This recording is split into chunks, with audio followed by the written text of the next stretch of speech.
The Almighty has bestowed each one of us with something special. What you do with it depends on your attitude. Will you use it to achieve your full potential, or will you be distracted by what others have and keep comparing with them? Remember, it's your journey as decreed by Him. As we enter the 10 most blessed nights, include us among those who fasted this #Ramadan properly, attained the goodness of #Laylatul Qadr, and having made efforts to get closer to you. Guide us to make the most of the days left, raise our status and forgive all our sins. Ameen. What are we actually chasing in this life? Looks fade, money goes, what's left? When that happens, it's your personal relationship with the Almighty that stays. That's the only thing that matters really. He will guide you and provide a way out for you in every circumstance. Ultimately, even the best of deeds may come to nothing if the hearts are sick, if the hearts are corrupt. So the heart plays a major role and deserves great attention. Seek the Almighty's help often to rid the heart of major diseases, hatred, envy, etc. Keep purifying your intent. No matter what's going on, always uphold good character and conduct. Let people criticize, let them pick on petty issues, let them say nasty things. Be good and kind-hearted even if they aren't. Rise above it. What goes around comes around.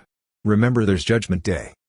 Holding on to your faith in the midst of suffering is not for the faint-hearted. There's purpose in the pain. Everything happens for a reason.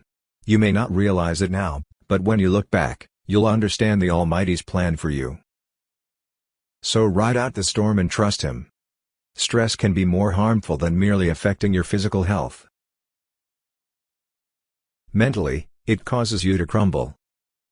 You lose hope, faith and trust. Inner peace can only be achieved by remembering the Almighty frequently and asking for His help and forgiveness in times of difficulties. As we cross the halfway mark in #Ramadan, take stock of how you're progressing. It's never too late. The most crucial thing is to finish strong as we head towards the last 10 nights. Keep going. The Almighty knows and sees all your efforts, no matter how small. He will reward you. Learn to use others' success as inspiration. Instead of focusing on our failure, we can see their achievement as something to motivate us. If He did it, so can we. Our time will come. We can be proactive, evaluate their success and see how we can apply it to improve our own lives. True patience is when, regardless of how harsh life gets, you remember the beautiful things the Almighty has promised you. You keep enduring no matter how horrible you feel inside. You know it won't last. You never inflict pain on others or let it affect how you treat them.